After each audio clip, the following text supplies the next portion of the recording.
The following is a special presentation of Tony Curry Radio. From hot dogs to cool kitties, this is Darkside of the Pooch. Welcome back to Darkside the Pooch, brought to you by Sasquatch Toys and Comics, Citation Lane in Homewood. Man, they got all kinds of comics, 60s, 70s, and 80s. They got all kinds of toys. If you're looking for a toy, any kind of toy, old-time toy, still in the box, you name it. Of course, they got cards and everything else. Check out Sasquatch Toys and Comics. What do you get that big old crap-eating grin on your face for? What's going on? Did I ever tell you about my Spawn and #1 comic? My Spawn 1. Well, that sounds like it's something that's worth a lot of money. All right. Well, I'm gonna get it pulled up here. Spawn #1. Mm-hmm. I had a friend who is still a client of mine, but she's older. She's older than me. She's probably in her 60s, but she looks a lot younger than that. I'm not gonna oust her, but if she listens to the show, she's gonna know who she is. Yeah. She worked for it was a massive bookstore chain, and I can't remember which Barnes one. And Nobles or something like that? Maybe. Yeah, maybe. could be. Yeah. But anyway, they dealt a lot in collectibles as well, because you get collectibles in these bookstores. Okay. Yeah. So she's now married, but she wasn't married. She didn't have kids for a long time. She was always working, flying all over the country, probably all over the world. Yeah. And she would get me the greatest birthday gifts. I was like a glorified nephew. Okay. I got you. Whole series of baseball cards, like the entire Topps 1992 set, stuff signed by Brooks Robinson, Brett Favre, Tony Dorsett. I still in my possession have a basketball that she got from my dad. My dad's passed away, but it was a basketball that legitimately signed by John Wooden and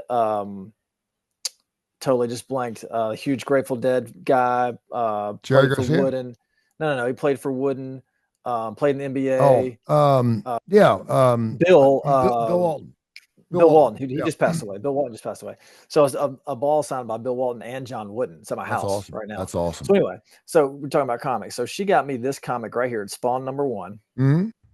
Yeah. All right, Spawn #1. Signed by Todd McFarlane, the guy who wrote and drew the comic and all that stuff. Yeah. And a few years ago, in a move, I lost it.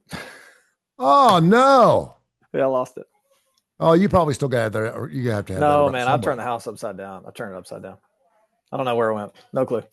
Oh, is that? And I'm assuming it sounds like it's worth some money. Is that worth some money? Well, I mean the comic itself is probably maybe worth $50 to $100. Yeah. But a signed copy, probably worth more.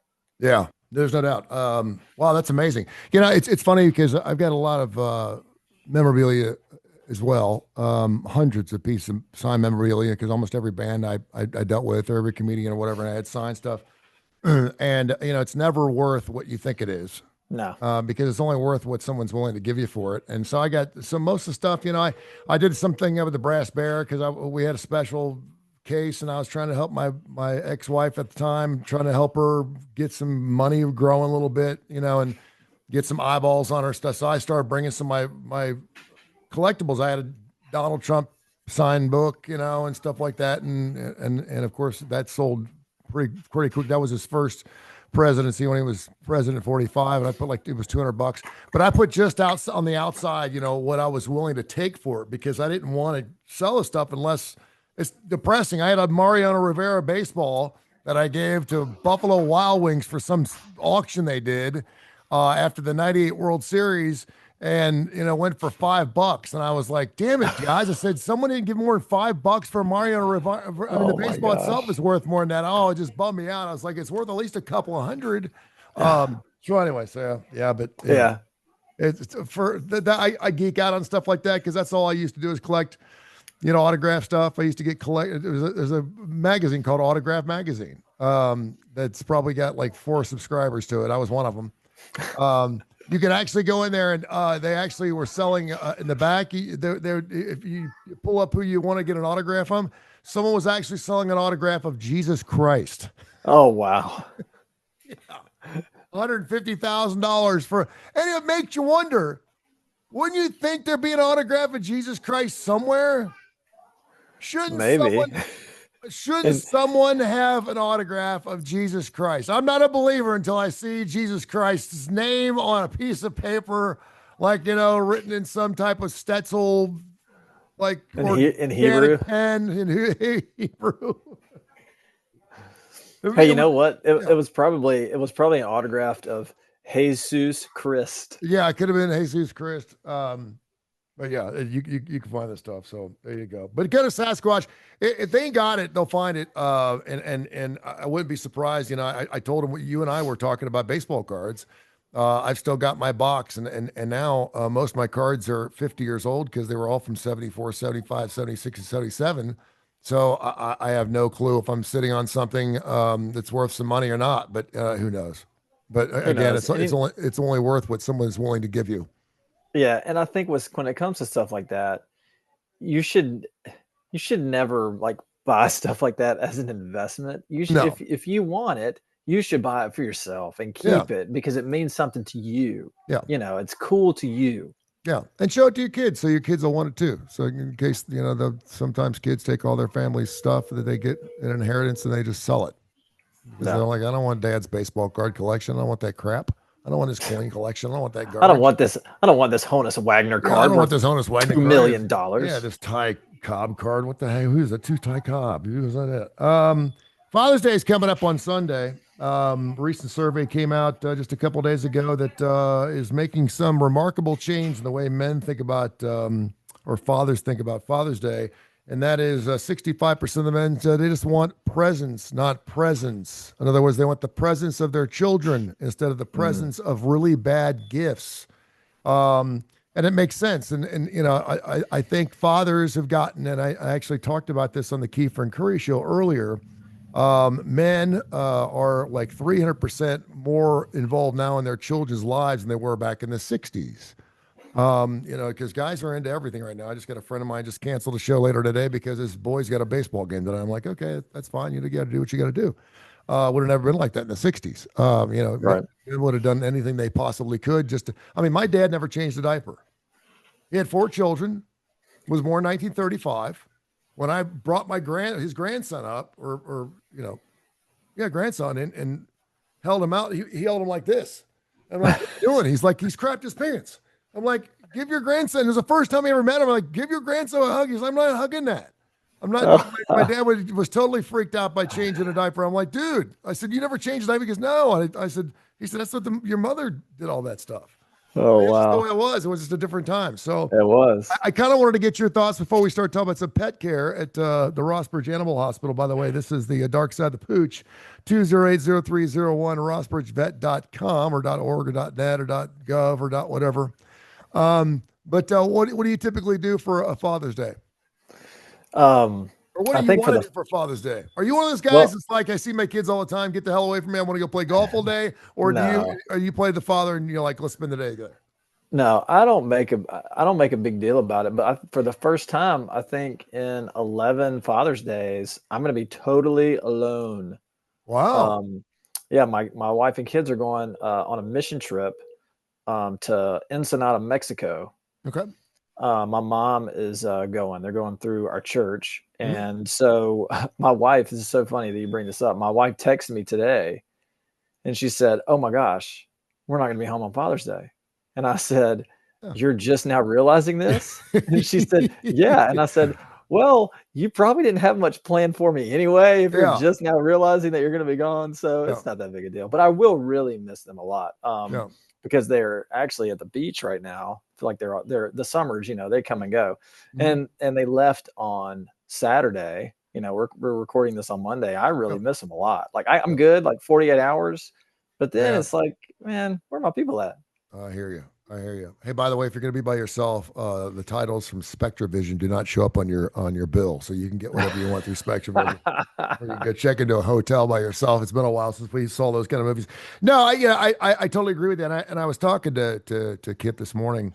He's got two sons, and man, he's just a great dad. You can just tell how much he fawns over his boys and how much he loves their success and how he played a part in that. And we both agree, man. We just want to be appreciated. Guys are easy. Don't I mean the ties are fine and all that stuff, and certainly understand. But my son's like, "What do you want for Father's Day?" And I asked him for some sweatbands. I said, "Give me something I actually need, like some sweatbands." He's like, "Really?" I said, "Yeah, I want sweatbands." And he's like, "Going to give me an air fryer?" I was like, "I want an air fryer. Give me some sweatbands. Give me some." But I mean, a card with a heartfelt paragraph, and I'm talking like a paragraph, not like "I love you, Dad. Thanks for everything." I'm talking about something from the heart. If that's what I mean to you, and I know I do. That means the best gift I ever got was a card that my son wrote me, and it was right after our divorce had happened. It was right, we split up, and so we were apart. And he wrote me the most beautiful card I could ever ask for. It's 4 pages long. It's hanging on my refrigerator, and I just absolutely adore it because it's from the heart, and you can tell it just poured out of them. And it's just a beautiful thing. So, as long as we're appreciated, we're always trying to, men validate themselves with their wallet and their penis. Unfortunately, a lot of us don't have either one of those. So it's very difficult to want to be this. So we just want to be appreciated for what we do bring to the table, and being a great father. And I always thought to myself, it's funny because what do you want to be remembered by? If you ask 100 guys, what do you want to be remembered for? I would bet that 70% of them would say just being a good dad, because that's paying it forward. And I want my kids to have it good. And I was, that would be probably on my headstone. He was a good dad. That's all I want to be known as. I don't care if you think I'm a good dad, as long as my kids think I was great, then I'm good to go. Absolutely. My son, show you how little I need. My son's 11. He'll be 12 next month. And out of the blue yesterday, he sent me a text. It wasn't a response to me. He said, Hey, Daddy, I love you. I hope you're having a good day. I miss you. And it was a text, a 3-sentence text that was unprovoked. And I was just like, oh my gosh. Wow.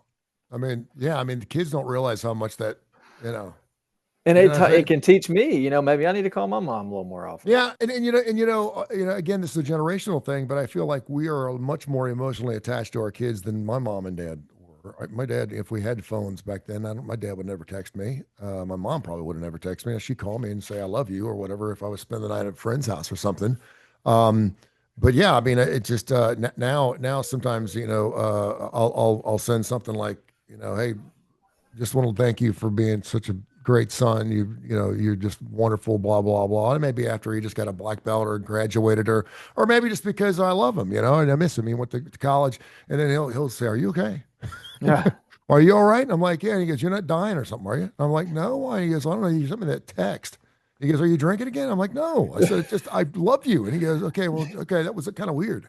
And I'm like, "You've been really? watching Hallmark?" I was like, "Dude, I'm just, sending you a card because I love you." And I'm like, sending you it's like, okay.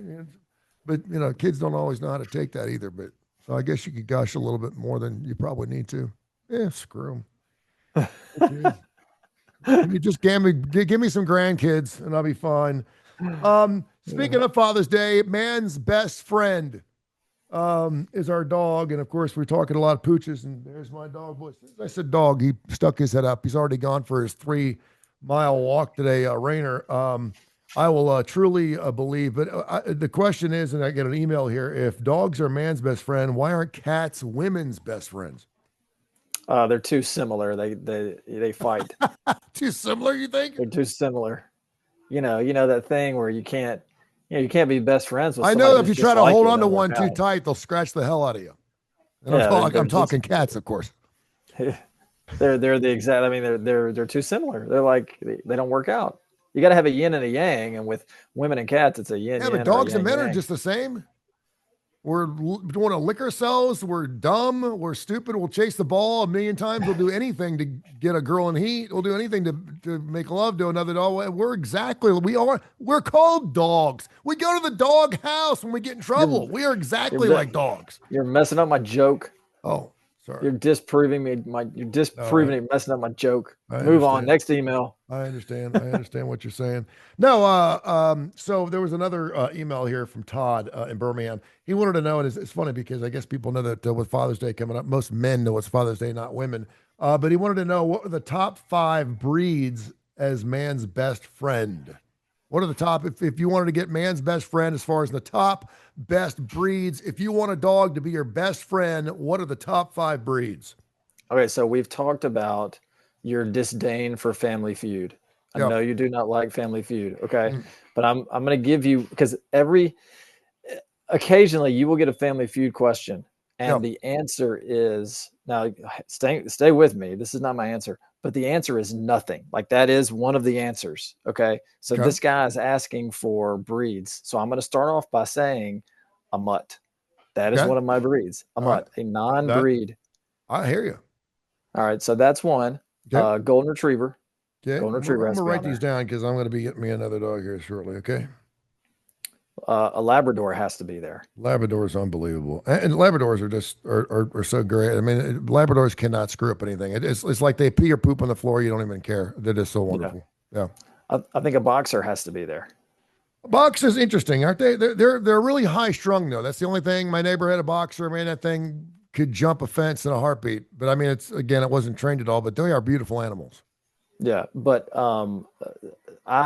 you really don't meet many mean ones. We give that. Yeah. That's why I'm going. They're super strong and they do jump up a lot. If they're not, I mean, they'll tear you up, but don't mean to. Yeah. Yeah. And then I think there's so many that could come in at number 5. And it's amazing because almost all these are big. All big dogs. But that's where I'm going to buck the trend here. I'm going to say a Beagle. Oh, see, that's perfect. No, I think that's great. I mean, Beagles are super loyal. They're great hunting dogs. They're great sniffers. No, they're Beagles super loud, super noisy. They are, but I mean, so are we. Yeah.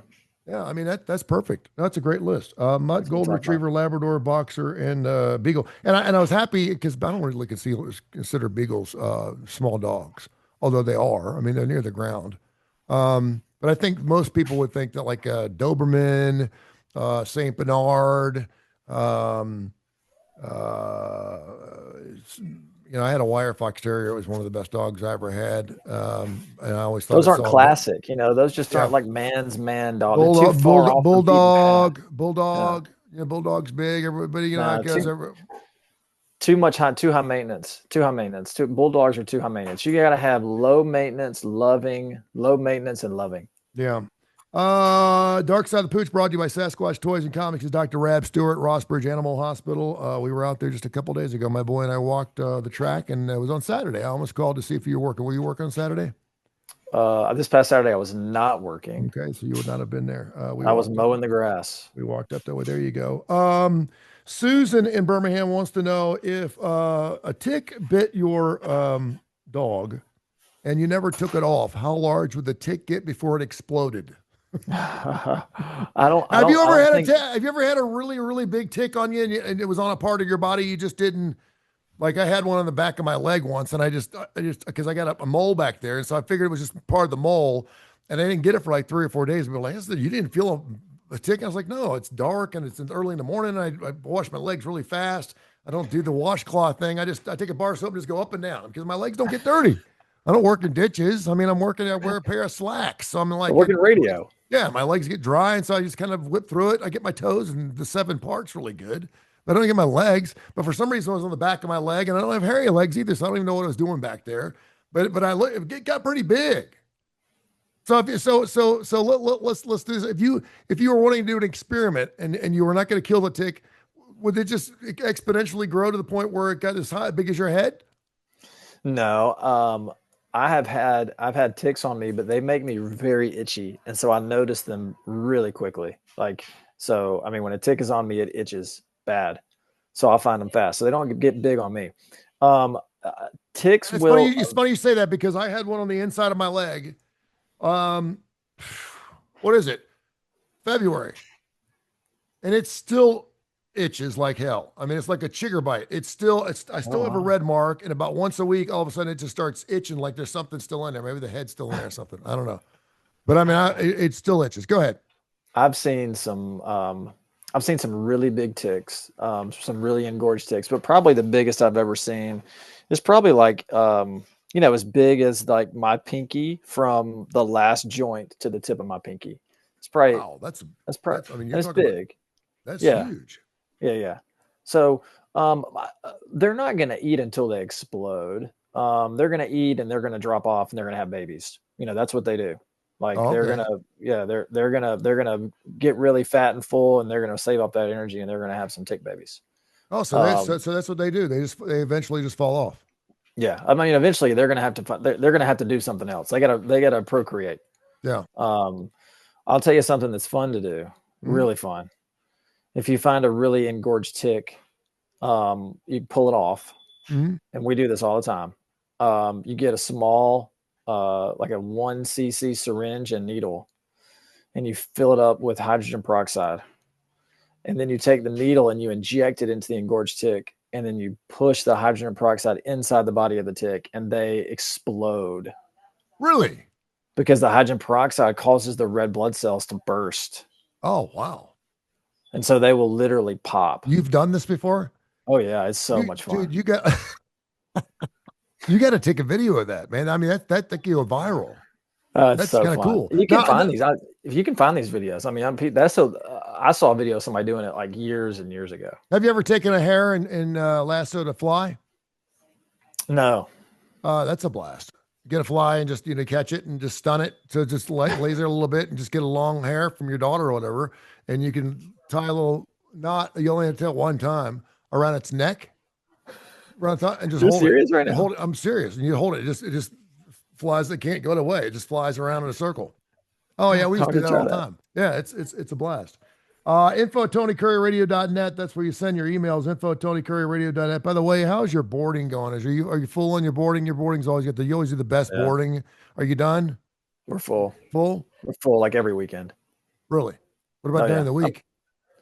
During the week, you can find some spots, but I mean, our weekends are slammed. But for a really we have people canceling all the time. But for a really good friend, you'd probably find some space, right? We can figure it out. Okay. Mark wants to know, his dog recently got fleas. He said it sucks. Put a upside down smiley face, which is also known as a frown. But has a lot of small animals, including gerbils and guinea pigs, and wants to know, can fleas spread from large animals to small animals?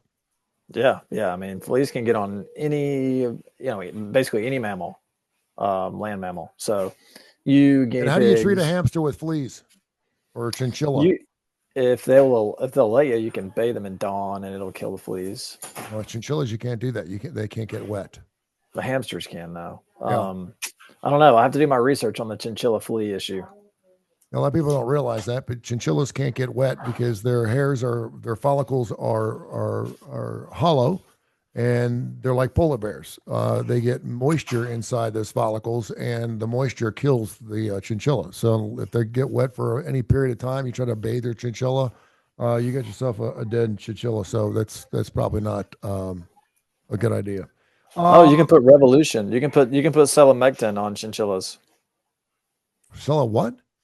It's a topical flea preventative called Revolution. Oh, okay. Yeah. All right. And finally, anything interesting going on at your office? You always have a good story about something going on at your office. Can you hear that loud dog barking right now? What kind of dog is that? Let's see. I don't know. I must be going into a room. Because it's not on my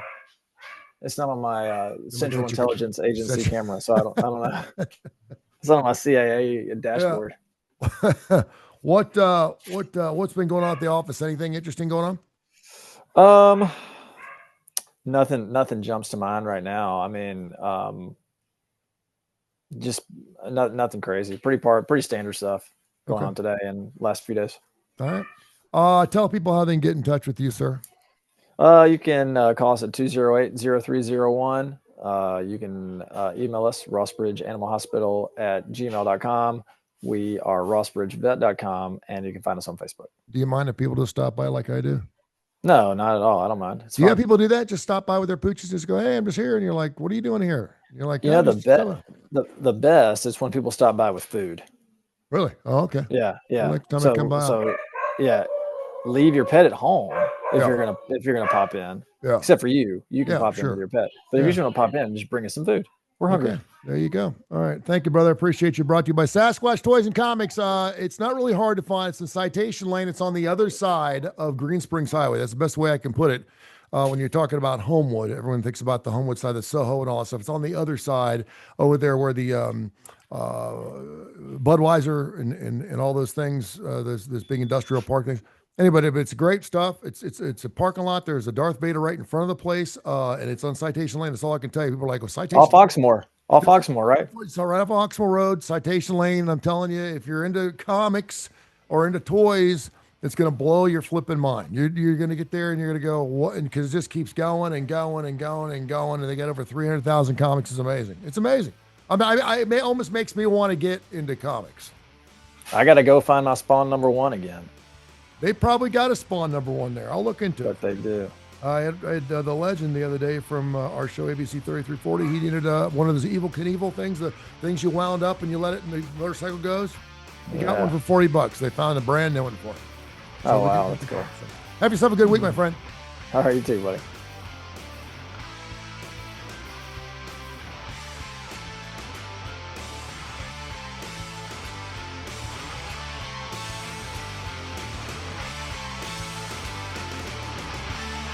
This has been a special presentation of Tony Curry Radio.